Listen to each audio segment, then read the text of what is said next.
मागील भागात आपण पाहिलं. दीक्षा त्यानं अलगद तिच्या खांद्यावर हात ठेवला तशी ती मागे वळली. सटाक. काही कळायच्या आत तिनं दक्षच्या सनसनीत कानाखाली खेचली. दक्ष मान खाली घालून उभा राहिला. दीक्षा मात्र चेहऱ्यावर हात ठेवून रडत होती. आता पुढे. दीक्षा, दक्ष हळूवार आवाजात म्हणाला. गेट लॉस्ट दक्ष कारखानीस, जस्ट गेट लॉस्ट. दीक्षा जोरात ओरडली. दीक्षा ऐक ना, म्हणजे मला एक चान्स तरी दे. I can explain please. Daksh गयावया करत तिच्यासमोर गुडघ्यावर बसला. काय एक्सप्लेन करणार आहेस तू? काय एक्सप्लेन करायचं बाकी ठेवलंयस तू? मनस्वीनं एका गैरसमजातून दिग्विजयचं आयुष्य बर्बाद केलं. तू तरी कुठे वेगळा आहेस दक्ष? तूही तेच केलंस ना. मला फसवून तुझ्या मॅरेज ट्रॅपमध्ये अडकवलंस आणि माझंही आयुष्य बर्बाद केलंस. दिग्विजयची जशी अवस्था झाली तशीच माझी व्हावी असंच वाटत होतं ना तुला? मग एक काम कर, तूही संपवूनच टाक आत्ता इकडे. म्हणजे तुझ्या जीवाला शांतता तरी मिळेल. जिंकलास तू दक्ष. कॉंग्रॅच्युलेशन्स. दीक्षा उपहासानं टाळ्या वाजवत म्हणाली. नाही दीक्षा, तसं नाही आहे ग. प्लीज माझं ऐकून तरी घे. दक्ष हतबल झाला होता. दीक्षाची तडफड पाहून त्याला कोणीतरी काळजावर तलवार चालवतंय असं वाटत होतं. आपण किती मोठी चूक करून बसलोय या जाणीवेनं त्याचं मन पोखरून निघालं होतं. सोपं वाटलं का रे तुला सगळं? एका मुलीच्या बाबतीत खोटं नाटं पसरवायचं, तिला तिच्या फॅमिलीच्या नजरेतून उतरवायचं, त्यानंतर महानतेचा आव आणत तिच्याशीच लग्न करायचं. आणि हे सगळं कशासाठी? तर त्या चुकीसाठी जी तिनं कधी केलीच नव्हती. दीक्षा त्याच्या नजरेत पाहत म्हणाली. दक्षचे डोळे भरून आले होते. दिशू प्लीज, नाही कळलं ग त्यावेळेस मी किती मोठी चूक करतोय ते. खरंच नाही कळलं मला. फक्त एकच गोष्ट डोक्यात होती. भाईनं सुसाईड केलं आणि ते पुरावे ओरडून ओरडून तुझं नाव घेत होते. तुमच्या कॉलेजमधूनही मी खात्री केली होती. तिकडेही सगळ्यांनी तुम्हा दोघांविषयी मला सांगितलं होतं. सगळीकडून फक्त तू आणि तूच नजरेत येत होतीस माझ्या. काय करणार होतो मी? सांग ना. या सगळ्यामागे एवढं भयंकर कारस्थान असेल याचा मी कधी विचारही केला नव्हता दीक्षा. हो, केलं मी लग्न तुझ्याशी रागाच्या भरात. पण दक्ष तिच्याकडे पाहायला लागला. पण काय? दीक्षा त्याच्याकडे रागानं पाहत होती. तुझ्यातलं वेगळेपण मला जाणवायला लागलं होतं. तुझं एकंदर वागणं बोलणं पाहता तू असं काही करूच शकत नाहीस या गोष्टीवर माझा विश्वास बसायला लागला हळूहळू. ज्या दिवशी भाईचं सत्य तुझ्यासमोर आलं त्या दिवशी तुझी अवस्था पाहून मला खात्री पटली की या ट्रॅपमध्ये फक्त तू नाही तर मीही फसलोय दिशू. मी जे काही वागलो त्याची सफाई देणार नाही, कारण त्या वेळेस त्या गोष्टीसाठी काही कारणं होती. पण आता तसं नाही ना. नाही आहे ना. आता गोष्टी बदलल्यात. माझं. दक्ष अडखळला. दक्ष प्लीज, मला एकटीला राहू देत. दीक्षा दुसरीकडे मान वळवत म्हणाली. दक्ष 2 मिनटं तिच्याकडे पाहत राहिला, पण तिला वेळ द्यायला हवा याची जाणीव झाली आणि तो रूममधून बाहेर निघून गेला. तो गेल्यावर दीक्षाच्या डोळ्यातून परत अश्रू ओघळले. तिनं डोळे मिटून घेतले. रात्रीच्या जेवणाची वेळ झाली तरी दीक्षा अजूनही रूममध्येच होती. दक्षचं आणि तिचं बोलणं झाल्यावर तोही रूममध्ये गेलाच नव्हता. जेवायची वेळ झाली तसं त्यानं महेश करवी तिला निरोप पाठवला होता, पण तिनं खाली यायला नकार दिला होता. दक्ष खाली बसला होता खरा, पण त्याचं कशातच लक्ष लागत नव्हतं. दीक्षाचे विचार त्याच्या डोक्यात थैमान घालत होते. दक्ष. कार्तिकनं त्याच्या खांद्यावर हात ठेवला. जेवतोयस ना? कार्तिकनं विचारलं. इच्छा नाहीये कार्तिक, दक्षने मान खाली घालत सांगितलं. असं कसं चालेल दक्ष? थोडं तरी खाऊन घे. दीक्षाची काळजी करू नकोस. मी स्वतः तिला खाऊ घालेन. प्लीज ऐक माझं. कार्तिकने समजावलं तसं दक्षने कसेबसे 4 घास पोटात ढकलले. कार्तिक दीक्षाच्या रूममध्ये गेला. दीक्षा. त्यानं दारावर नॉक केलं. कार्तिक ये ना. दीक्षानं डोळे पुसले. चल हे घे, थोडंसं खाऊन घे. सकाळपासून तशीच बसली आहेस तू. कार्तिकनं तिच्यासमोर प्लेट ठेवली. नकोय मला. असं कसं करून चालेल दीक्षा? मान्य आहे, जे झालं ते काही आपल्यासमोर आलंय ते कल्पनेपलीकडचं भयंकर आहे. त्याचा त्रास सगळ्यांनाच होतोय. तुला, मला, दक्षला. पण जे झालं ते बदलता येणार आहे का? नाही ना. कधी ना कधी आपल्याला पुढे जावंच लागणार आहे. दिग्विजयला तरी आवडलं असतं का त्याच्या बेस्टीनं असं हरून बसलेलं? कार्तिकने विचारलं तसं दीक्षानं नकारार्थी मान हलवली. मग घे, चल पटकन खा. कार्तिकनं तिच्या हातात प्लेट दिली तसा तिनं एक घास घेतला. परत एकदा दिग्विजयच्या आठवणी मनात दाटल्या आणि तिचे डोळे भरले. नो दीक्षा, असं अजून खूप काही व्हायचंय. तू अशीच रडत राहिलीस तर कसं चालेल बरं? एवढी स्ट्रॉंग मुलगी आणि अशी मुळमुळ रडतीये, बरं दिसतं का ते? चल, रडणं थांबव, जेव आणि आराम कर. बाकी कसलीच काळजी करू नकोस, आम्ही आहोत ना. कार्तिकनं तिला धीर दिला तशी ती निमूटपणे जेवायला लागली. कार्तिक, दक्ष जेवला? मध्येच तिनं विचारलं. त्यालाही असंच जबरदस्ती जेवायला घातलंय, काहीच खात नव्हता. दीक्षा, हे बघ, मी दक्षची वकिली करत नाहीये, पण कार्तिक बोलतच होता की तिनं त्याला थांबवलं. आपण नंतर बोलूया प्लीज, मी थकली आहे खूप. दीक्षा प्लेट साईडला ठेवत म्हणाली. हरकत नाही, तू आराम कर. कार्तिक बाहेर निघून गेला. दक्ष बंगलोच्या कॉमन टेरेसवर शून्यात पाहत उभा होता. आज जे काही त्यानं ऐकलं होतं ते त्याच्या मनातून आणि डोक्यातून जात नव्हतं. दिग्विजयचं आणि त्याचं नातं काय होतं हे फक्त तोच जाणून होता. दिग्विजय त्याचा हार्ट अँड सोल होता, त्याच्या आयुष्यातली सगळ्यात खास व्यक्ती, त्याचा आदर्श, त्याचा मेंटॉर, त्याचा मित्र, तत्त्वज्ञ, वाटाड्या. जसा दिग्विजय त्याच्यासाठी खास होता तशीच अजून एक व्यक्ती त्याच्या आयुष्यात खास बनली होती, दीक्षा. त्यानं भले सोडापायी तिच्याशी लग्न केलं होतं, पण आता मात्र सिच्युएशन अगदीच वेगळी होती. तो तिच्या प्रेमात पडला होता, राधा आकंठ बुडाला होता. त्याला माहीत होतं जे झालं त्यानंतर तिला मिळवणं हे खूप अवघड होतं. पण मन, ते कधी कुणाचं ऐकतं का? ते मात्र उधळलेल्या वासरूसारखं दीक्षाकडे धाव घेत होतं. दक्ष, कार्तिकचा आवाज आला तसा तो भानावर आला. बोल, जेवली दीक्षा? दक्षने विचारलं तसा कार्तिक गालातल्या गालात हसला. हो रे बाबा हो, जेवली हा तुझी दीक्षा, कार्तिक मिश्किलपणे म्हणाला. तसं दक्षच्या ओठांवर हसू पसरलं, पण क्षणभरच. वास्तवाची जाणीव झाली आणि त्याचा चेहरा पडला. काय झालं दक्ष? कार्तिकनं काळजीनं विचारलं तसं दक्षने दुपारचा सगळा किस्सा त्याला सांगितला. तिचं बरोबरच आहे ना दक्ष, तिची काय चूक आहे?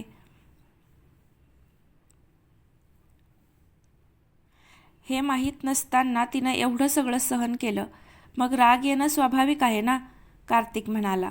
कार्तिक, तिचा राग मला मान्य आहे, मी तिच्याकडून अशा 100 थपडा खायला तयार आहे, पण तिचा अबोला मला नाही सहन होत. मला भीती वाटते कार्तिक, ती माझ्यापासून दूर जाण्याची. आणि you know the worst part is, मी तिला थांबवूही शकणार नाहीये. कुठल्या तोंडानं थांबवू? जे झालं त्यात मी इतका गुरफटलो होतो की तिचा इनोसन्स डोळ्यासमोर दिसत असूनही त्याकडे दुर्लक्ष करत आलोय. तिला त्रास द्यायचा एकही चान्स मी सोडला नाहीये. त्या हलकट नितीनला तिच्या मागे लावलं मी, तिच्याशी जबरदस्ती लग्न केलं. एवढं सगळं करूनही ही मुलगी माझ्या फॅमिलीत किती सहज मिसळली रे. दिग्विजयच्या जाण्याचा तिला किती त्रास झाला असेल हे तू किंवा मी नाही समजू शकत कार्तिक, पण तरीही आई आणि दिव्यासाठी ती चेहऱ्यावर हसू ठेवून परत उभी राहिली. कार्तिक, मी तुला शब्दात सांगू शकत नाहीये आता या क्षणी माझ्या मनात किती गिल्ट आहे ते. तिच्याशी नजर मिळवण्याची हिंमत होत नाहीये माझी. दक्ष केसात हात फिरवत म्हणाला. दक्ष, एक सांगू? कार्तिक म्हणाला. दक्षने त्याच्याकडे पाहिलं. मी तुलाही ओळखतो आणि तिलाही. तुम्ही दोघेही कदाचित तुमच्या रिस्पेक्टिव्ह सिच्युएशन्समध्ये चुकीचे नव्हतात.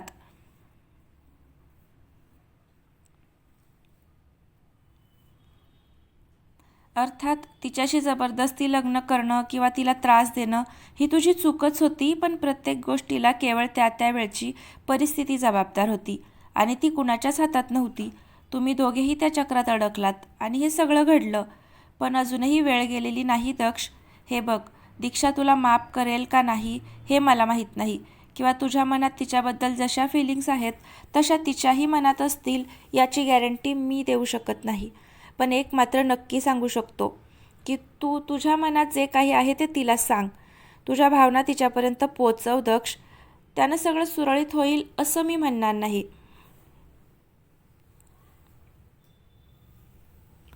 पण निदान थोडाफार का होईना सिच्युएशन बदलण्याआधी आशा तरी ठेवू शकतो ना आपण. कार्तिकनं त्याला समजावलं. दक्ष विचारात पडला होता. तू म्हणतोस ते बरोबर आहे कार्तिक. मी असा नाही राहू शकत. मी नक्की तिला माझ्या फिलिंग्स सांगेन, पण त्याआधी मला माझ्या चुका सुधारायच्यात. दक्ष मनाशी काहीतरी ठरवत म्हणाला. म्हणजे काय करणार आहेस? कार्तिकने विचारलं. आमच्या लग्नाचं सत्य घरी सगळ्यांना सांगणार आहे, दक्ष शांतपणे म्हणाला. व्हॉट? दक्ष, अरे मावशी, कार्तिक बोलत होता. कार्तिक, मला माहिती आहे हा सगळ्यांसाठीच धक्का असणार आहे, पण मला दीक्षासोबत पुढे जायचं असेल तर मी घरच्यांना अंधारात नाही ठेवू शकत. भले त्याचे परिणाम काहीही होत, पण अजून लपवाछपवी करायला नाही जमणार मला. दक्ष सुस्कारा सोडत म्हणाला. जे करशील ते शांत डोक्यानं आणि नीट विचार करून कर, कार्तिक म्हणाला. बाय द वे, माझं अमरीशशी बोलणं झालं आहे. तो त्याची टीम घेऊन लवकरच पोहोचतोय. या दोघांना त्याच्या ताब्यात दिलं की आपलं मोठं काम झालं. कार्तिक, खरं तर माझ्या हातात असतं ना तर यांना इकडेच तडपवून मारलं असतं मी. अजूनही हात शिवशिवतायत माझे. इतकी कसली विकृती रे की एका इनोसेंट माणसाचा जीव घेताना जराही हात कापले नाहीत यांचे. एवढं सोपं असतं का कोणाचा जीव घेणं? पण यांच्या मरणाचं पातक माझ्या माथी नको आहे मला. त्यामुळं कायदाच काय ती शिक्षा देईल यांना आता, दक्ष दातोट खात म्हणाला. तो पुढे बोलतच होता की खाली आरडाओरडा ऐकू आला. त्यानं आणि कार्तिकनं वाकून पाहिलं. खाली नक्कीच काहीतरी गोंधळ झाला होता. दोघे धावत खाली आले. राम, कार्तिकनं आवाज दिला. अमर आणि महेशच्या डोक्यावर वार केलाय काठीनं आणि पळालेत. बरीच झटापट झाली. त्यात संधीचा फायदा घेतला दोघांनी. सर, रमेश आणि दीपक गेलेत त्यांच्या मागे आणि दीक्षा मॅडमही, रामने धापा टाकत विचारलं. व्हॉट? दीक्षा? यार ही मुलगी. दक्ष पॅनिक होत बाहेर धावला. दीक्षा, त्यानं आवाज दिला तोपर्यंत दीक्षा ऑलरेडी मनस्वीची गचांडी धरली होती. तिचा पाय तसाही गोळी लागल्यामुळं वीक होता. दीक्षानं तिला जमिनीवर ढकललं. तोपर्यंत रमेश आणि दीपकनं मयंकला पकडलं होतं. त्यालाही बराच मार लागला होता. पोटात अन्नपाणी नव्हतं, त्यामुळे जास्त दूर पळू शकले नव्हते दोघं. गेट बाहेर पडायच्या आत त्यांना पकडण्यात दीक्षा आणि रामची माणसं यशस्वी झाली होती. दीक्षा, दक्ष आणि कार्तिक धावत आले. तिथेच थांबायचं. तिनं संतापून हात दाखवला तसे दोघे तिकडेच थांबले. दीक्षानं मनस्वीचा हात पकडला आणि तिला फरफटत आत न्यायला लागली. सोड मला. मनस्वी विवळत होती, पण दीक्षा मात्र बदली नाही. ती तशीच तिला आत घेऊन गेली आणि हॉलच्या मधोमध आणून टाकलं. पाठोपाठ दीपकही मयंकला घेऊन आला. वा मनस्वी वा, किती नीच असावं ग एखाद्यानं. दिग्विजयचा जीव घेतलास, दक्षच्या जीवावर उठलीस. माझं आयुष्य बर्बाद करायला निघालीस. तुला काय वाटलं ग की तुला एवढ्या स्वस्तात सोडेल ही दीक्षा? दीक्षा कडाडली. दक्ष आणि कार्तिक अचंब्यानं तिच्याकडे पाहत होते, तर मनस्वीला तिची काही खैर नाही आहे आता हे कळून चुकलं होतं. ती घाबरली होती. तुम्ही दोघांनी सगळं काही कबूल केलं म्हणून शांत होते मी आत्तापर्यंत, पण आता नाही. पळायची फार हौस आहे ना तुम्हा दोघांना. आता बघतेच कसे आणि किती पळता ते. दीक्षानं खाली पडलेल्या मनस्वीच्या दुखऱ्या पायावर पाय ठेवला आणि काही कळायच्या आत कचकन दाबला.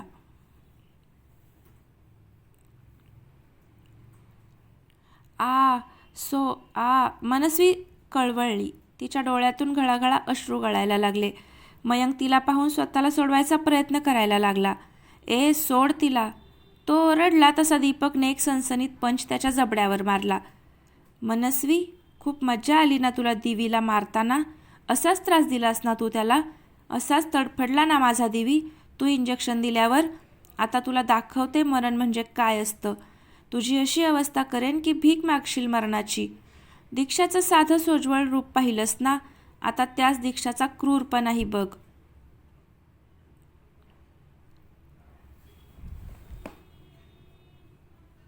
दीक्षा रागानं लाल झाली होती. तिनं बाजूला पडलेली काठी उचलली आणि मनस्वीला मारायला सुरुवात केली. तिच्या मनात साठलेला सगळा राग ती बाहेर काढत होती. चेहऱ्यावर राग होता, पण डोळे मात्र पाण्याने भरलेले. दक्ष, थांबव तिला, कार्तिक पुढे झाला. नो कार्तिक, तिला मोकळं होऊ देत. त्याशिवाय ती शांत होणार नाही. दक्ष तिकडेच शांतपणे उभा होता. अरे पण कार्तिक, दक्षने त्याच्याकडे एक नजर पाहिलं तसा तोही शांतच बसला. दीक्षा मनस्वीचा चांगलाच समाचार घेत होती. हातापायांनी काठीनं तिला चांगलंच मारलं होतं तिनं. मयंक तिकडे धडपड करत होता, पण दीपकने त्याला एवढं जोरात आवडलं होतं की त्याला सुटायचा काही स्कोपच नव्हता. दिवी गेला तुझ्यामुळे. नीच, क्रूर, हलकटपणाच्या सगळ्या सीमा पार केल्यात तुम्ही दोघांनी. काय मिळालं तुला एका निरपराध माणसाचा जीव घेऊन? हां, काय मिळालं? देऊ शकशील दक्षला त्याचा भाऊ परत, त्याच्या आईला त्यांचा मुलगा, दिव्याला तिचा भाई, आणि मला देऊ शकशील माझा बेस्टी? खूप रागराग करायचीस ना माझा? आज मी दाखवते रागराग करणं काय असतं ते. दीक्षा पूर्ण ताकदीनं मनस्वीला मारत होती. ती हातपाय जोडून गयावया करत होती, पण दीक्षाला मात्र तिची दया येत नव्हती. शेवटी असह्य होऊन मनस्वी बेशुद्ध पडली. मनू, मयंक जोरात ओरडला. बेशुद्ध पडलीये ती फक्त, मेली नाहीये तुझी बहीण. दीक्षाचा रुद्रावतार पाहून तो थरथरायला लागला. तिनं पुढे येत त्याचा गळा आवळला. यू नो व्हॉट, तुमच्यासारख्यांना हाल करून मारलं पाहिजे खरं तर, पण तुमच्या घाणेरड्या रक्तानं मला माझे हात भरवायचे नाहीत. खूप प्रेम आहे ना तुझं तुझ्या बहिणीवर? मग जाऊन सांग पोलिसांना तुझ्या बहिणीची अशी अवस्था कुणी केली ते. मला दुःख नाही आहे अजिबात मी जे केलं त्याचं. यासाठी मला जेलमध्ये जरी टाकलं ना तरी मी हसत हसत जाईन. दीक्षानं तिचा जोर वाढवला तसा मयंकचा श्वास कोंडायला लागला. मॅम सोडा त्याला, सोडा. राम धावत पुढे आला. दक्ष सर. त्यानं दक्षकडे पाहिलं. दिशू. दक्ष पुढे आला तसं तिनं रागानं त्याच्याकडे पाहिलं आणि मयंकचा गळा सोडला. दीक्षा, तू ठीक आहेस ना? दक्ष काळजीनं पुढे आला. येस, आय एम ओके, तिनं त्याला थांबवत सांगितलं. तेवढ्यात कार्तिकचा फोन वाजला. अमरीश आणि त्याची टीम गोव्यात पोहोचली होती. कार्तिकने त्यांना लोकेशन पाठवलं. सगळेजण शांत बसून होते. दीक्षाचा राग पाहून मयंकची तर बोलतीच बंद झाली होती. त्याला तिची भीती वाटायला लागली. त्याची नजर मनस्वीकडे वळली तसे त्याच्या डोळ्यातून अश्रू ओघळू लागले. दीक्षा निर्विकारपणे बसून होती. दीक्षा, तू थोडा वेळ रूममध्ये जाऊन आराम कर. पोलीस आले की मी तुला बोलावतो, दक्ष तिला समजावत म्हणाला. नाही दक्ष, जोपर्यंत पोलिसांना पकडून घेऊन जात नाहीत तोपर्यंत मी इथून हलणार नाही. आणि तू रे, आता जर जास्त शहाणपणा केलास ना तर तुझ्या बहिणीसारखी तुझी अवस्था करून टाकेन, समजलं? दीक्षा मयंकला धमकावत म्हणाली. सगळेजण पोलीस कधी येत आहेत याची वाट पाहत होते. थोड्या वेळात अमरीश आणि त्याची टीम कार्तिकने पाठवलेल्या लोकेशनवर पोहोचली. कार्तिक. अमरीश पुढे आला. हॅलो इन्स्पेक्टर अमरीश, कार्तिक पुढे म्हणाला. समोर बेशुद्ध पडलेल्या मनस्वीला पाहून अमरीशच्या भुवया उंचावल्या. सगळं प्रकरण त्याला ऑलरेडी माहीत होतं. त्यानं त्याच्या टीम मेंबर्सना ऑर्डर दिली. माने मॅडम, यांना हॉस्पिटलमध्ये न्यायची सोय करा. बेसिक ट्रीटमेंट करून यांना मुंबईला घेऊन जाऊ. अमरीश मनस्वीकडे पाहून लेडी इन्स्पेक्टरांना म्हणाला. Yes sir. इन्स्पेक्टर मानेनी ॲम्ब्युलन्स बोलावली आणि त्या पुढच्या कामाला लागल्या. अमरीशने मयंकची गचांडी धरून त्याला इन्स्पेक्टर भोसलेंच्या हवाली केलं. भोसले मयंकला घेऊन पोलीस व्हॅनकडे निघून गेले. ते गेले तसा अमरीश कार्तिक आणि दक्षकडे वळाला. कार्तिक, दक्ष, मी आता याला घेऊन इथल्या जवळच्या पोलीस स्टेशनला जातो. त्यांना पूर्ण केस समजावून सांगतो, म्हणजे त्यांच्या परवानगीनं मला यांना मुंबईला नेता येईल. तोपर्यंत मनस्वीही शुद्धीवर येईल. तुम्ही त्यांचं स्टेटमेंट ऑलरेडी रेकॉर्ड केलं आहे, पण तरीही आम्ही आमच्याकडून परत एकदा फेरतपासणी करूच, अमरीश म्हणाला. ठीक आहे अमरीश, सगळं काही तुमच्या प्रोसिजरनुसार करा, कार्तिक म्हणाला. इन्स्पेक्टर साहेब, या मनस्वीची ही अवस्था मी केली आहे. कायद्याच्या नजरेत मीही एक गुन्हेगार आहे. तुम्हाला मला ताब्यात घ्यायचं असेल तर घेऊ शकता, मी तयार आहे. दीक्षा पुढे आली. मिसेस कारखानीस, ते आपण तुमच्या चौकशीवेळी ठरवू. बरं कार्तिक, तुमच्याकडे जे काही पुरावे असतील ते पोलीस स्टेशनमध्ये सबमिट करा. बाकी काय असेल ते मी पाहतो. येतो मी. अमरीश त्याचं काम करून बाहेर निघून गेला. बाकी इन्व्हेस्टिगेशन तो त्याच्या पद्धतीनं करणार होता. दक्ष, उद्या दुपारच्या फ्लाईटनं आपण मुंबईला जायला निघू. सकाळी अमरीशला एकदा भेटून घेऊ, म्हणजे आपला जायचा मार्ग मोकळा.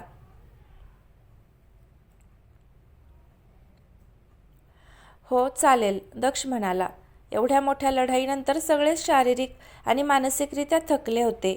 गेले कित्येक दिवस त्यांना सुखाची झोप नव्हती. दीक्षा तिच्या रूममध्ये निघून गेली. दक्ष मुद्दाम कार्तिकच्या रूममध्ये गेला. त्याला दीक्षाला डिस्टर्ब करायचं नव्हतं. राम आणि टीम पण खाली असलेल्या रूममध्ये निघून गेले. सकाळी दक्ष आणि दीक्षा कार्तिकने इन्स्पेक्टर अमरीशची भेट घेतली आणि त्यांच्याकडून परवानगी घेऊन ते मुंबईला जायला निघाले. दिग्विजयच्या सुसाईड मागचं कारण आणि त्याचे दोषी दोन्ही पकडले गेले होते. त्यांना शिक्षाही होईल.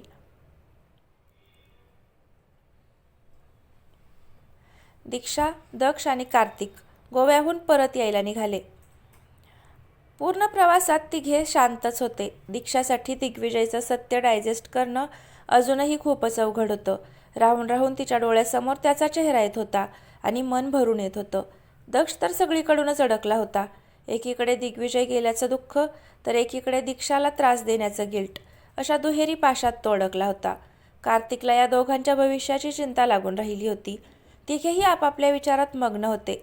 त्यांचं फ्लाईट मुंबईत लँड झालं आणि फॉर्मॅलिटीज कंप्लीट करून तिघे घरी जायला निघाले. इकडे घरी वातावरण जरासं तापलेलं होतं. अनुराधाबाईंना राहून राहून तिघांची काळजी वाटत होती. दिनेश, त्या बाहेर आल्या. अरे, पोचले का हे तिघे? कसे रे जीवाला घोर लावतात. आता दक्षची अवस्था पाहिली होतीस ना. काय गरज होती असं जायची? एवढं कसलं काम होतं? स्वतः गेला तो गेला, वर दीक्षा आणि कार्तिकचीही फरफट सोबत. अनुराधा काळजीनं म्हणाल्या. काकी, नको काळजी करूस. माझं कार्तिकशी बोलणं झालंय. ते पोचलेत मुंबईत आणि आता घरीच यायला निघालेत. पोचतीलच थोड्या वेळात. तू बस बरं इकडे, दिनेश म्हणाला. तशा त्या सोफ्यावर बसल्या. 15-20 मिनिटात बाहेर गाडी थांबण्याचा आवाज आला आणि पाठोपाठ दीक्षा, दक्ष आणि कार्तिकही आत आले. त्यांना पाहताच अनुराधाबाई उभ्या राहिल्या. त्यांचं दीक्षाकडे लक्ष गेलं.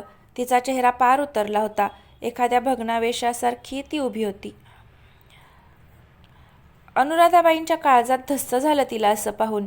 दीक्षा, त्या लगेचच तिच्याजवळ गेल्या. काय ग बाळा, बरं वाटत नाहीये का? काय होतंय? त्यांनी काळजीनं तिच्या डोक्यावरून हात फिरवला तशी ती हुंदके देत त्यांच्या कुशीत शिरली. तिला रडताना पाहून काकीही पुढं आल्या. दीक्षा बाळा, काय झालंय? दक्षने काही केलंय का? काही बोललाय का तो? हां? काकींनी प्रेमानं तिच्या डोक्यावरून हात फिरवला. काका, निवेदिता, दिव्या, दिनेश, सगळेच दीक्षाकडे आश्चर्यानं पाहत होते. दक्ष आणि कार्तिकही पडलेल्या चेहऱ्यानं त्यांच्यासमोर उभे होते. दक्ष, काय झालंय? अरे, एवढी का रडतीये दीक्षा? आणि तू काय असा मख्खासारखा उभा आहेस? कार्तिक, तू तरी सांग काय झालंय? अनुराधा दोघांकडे आळीपाळीनं पाहत होत्या. दीक्षा, बस बरं बाळा. नाथा, पाणी आणा जरा. अनुराधांनी तिला सोफ्यावर बसवून पाणी दिलं. तशी ती जराशी शांत झाली. बरं वाटतंय? त्यांनी विचारलं. तशी तिनं होकारार्थी मांडो लावली. आई, मला जरा बोलायचंय तुमच्याशी.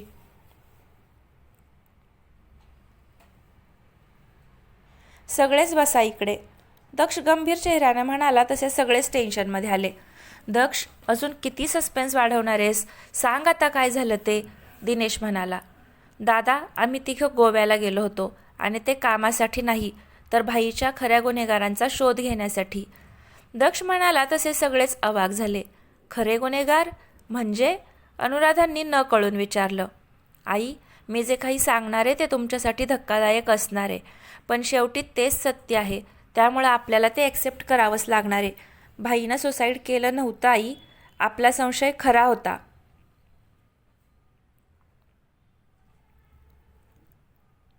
त्याचा खून झाला होता, दक्ष म्हणाला. तसा अनुराधाबाईंनी तोंडावर हात ठेवला. दक्ष, काका काकीही डोळे विस्पारून त्याच्याकडे पाहत होते. हे खरं आहे काका, असं म्हणत दक्षने मनस्वी, मयंक, त्यांचं कारस्थान, त्यांचा प्लॅन, त्यांनी दिग्विजयचा केलेला खून, इथपासून ते गोव्यात त्यांना पकडण्यापर्यंत सारं काही सगळ्यांना सांगितलं. त्याचं बोलणं ऐकून तिकडे बसलेले सगळेच जण सदम्यात गेले होते. अनुराधाबाई रडत त्याच्याकडे आल्या. दक्ष, माझा दिग्विजय. त्यांनी दक्षला मिठी मारली आणि धाय मोकलून रडायला लागल्या. दिव्याही दिनेशला बिलगून रडत होती. काका काकी, निवेदिता, सगळ्यांच्याच डोळ्यात पाणी होतं. दक्ष, एवढं सगळं झालं आणि तू मला एका शब्दानेही काही सांगितलं नाहीस का? अनुराधा त्याच्याकडे पाहत म्हणाल्या. आई, तुला किंवा कुणालाच आम्ही काही बोललो नाही, कारण त्यावेळेस आम्हाला फक्त शंका होती. जसजसा या गोष्टीचा पाठपुरावा करत गेलो तसतसं ती शंका खात्रीत बदलायला लागली. तुम्हाला काही सांगण्याआधीच मला स्वतःला काही गोष्टी जाणून घ्यायच्या होत्या. एकदा विचार केलेला तुम्हाला सांगावं, पण आई, तुझी तब्येत नाजूक होती. मी रिस्क घेऊ शकत नव्हतो ग. भाई गेला, बाबा गेले, आता अजून कुणाला गमवायची हिंमत माझ्यात तरी नव्हती.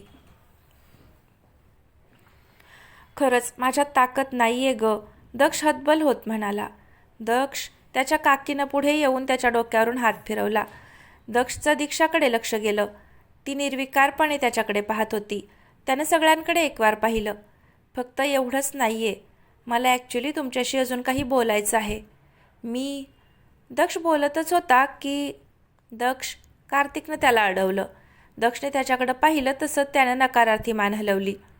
मला वाटतंय तू आणि दीक्षा जरा आराम करा आता. मीही घरी जायला निघतो. मावशी, स्वतःला सांभाळ. मला माहिती आहे जे काही आत्ता तुमच्यासमोर सत्य म्हणून आलंय ते पचवणं एवढं सोपं नाही आहे, पण आपल्या दिग्विजयला न्याय मिळाला हे जास्त महत्त्वाचं आहे आपल्यासाठी. कार्तिक सगळ्यांकडे पाहत म्हणाला. कार्तिक बाळा, तूही दमलायस, आता जेवून आराम करूनच जा. जेवण तयारच आहे, काकी म्हणाल्या. काकी? कार्तिक, आई सांगतात तर थांब ना. तसंही तूही काही कमी दमला नाही आहेस. तुम्हा तिघांचीच धावपळ झाली आहे, असं तुला कोणीच जाऊ देणार नाही आहे.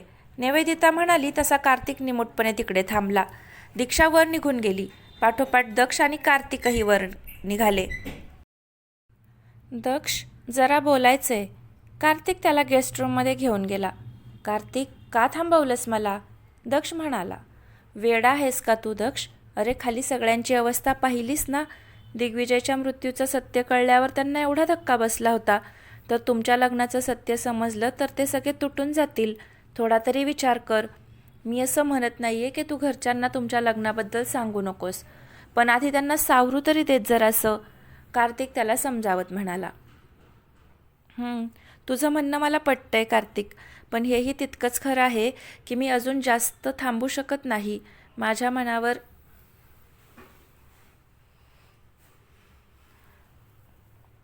जे हे एवढं मोठं ओझं आहे ना, ते सगळ्यांसमोर सगळं कबूल केल्याशिवाय उतरणार नाहीये. मला माहीत नाही सगळ्यांची काय रिॲक्शन असेल खरं कळल्यावर, पण जे असेल ते सहन करायची माझी तयारी आहे, दक्ष ठामपणे म्हणाला.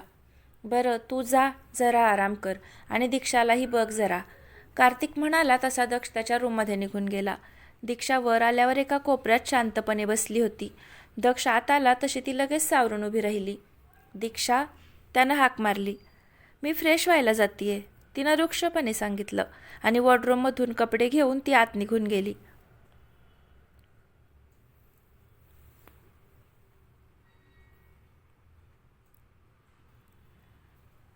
ती बाहेर आली तेव्हा दक्ष तिची वाटच पाहत होता. दीक्षा, प्लीज एकदा माझं ऐकून तरी घे, दक्ष काकुळतीनं म्हणाला. बोला कारखानीस साहेब, काय बोलायचंय? बाकी काही राहिलंय का अजूनही? काही कमी राहिली आहे का मला त्रास देण्यात? दीक्षा त्याच्यासमोर हाताची घडी घालून उभी राहिली. दीक्षा, तुझा राग मला मान्य आहे. तू मला मार, पाहिजे तर बुकलून काढ, रूम बाहेर काढ, काहीही बोलणार नाही मी, पण प्लीज एक संधी दे मला स्वतःची सफाई देण्याची. दक्ष म्हणाला तसं तिनं चिडून त्याच्याकडे पाहिलं. संधी तुला देऊ? ती का द्यावी दक्ष? तुला अंदाज तरी आहे का रे तुझ्या मूर्खपणामुळे काय झालंय? तू अविचारी वागलास, पण त्यामुळं माझ्या घरचे माझ्यापासून दुरावले. त्यांच्या नजरेत मी वाईट ठरले. माझ्यावर नको नको ते आरोप केले त्यांनी, आणि हे सगळं त्या चुकीसाठी जी मी केलीच नव्हती. तू मला त्रास देत आलास, मी सहन करत गेले, कारण खरं काय ते मलाही शोधायचंच होतं. मला तुला चुकीचं आहेस हे प्रूव्ह करून द्यायचं होतं, आणि आता ओघानं ते झालंच. आता काय करायचं? मी अशी तुझी अपेक्षा आहे? तुला माफ करून लगेच तुझ्या गळ्यात पडू, की मेरा पती परमेश्वर म्हणत तुझी आरती ओवाळू? You know what, I hate you Daksh Karkhanis, I just hate you. दीक्षानं रागानं त्याला ढकललं आणि ती ताडताड पावलं टाकत रूम बाहेर निघून गेली. तर फ्रेंड्स, आजचा भाग कसा वाटला नक्की कमेंट करून सांगा. आवडला तर लाईक करा आणि पुढचे भाग पाहण्यासाठी चॅनलला आत्ताच सबस्क्राईब नक्की करा. धन्यवाद.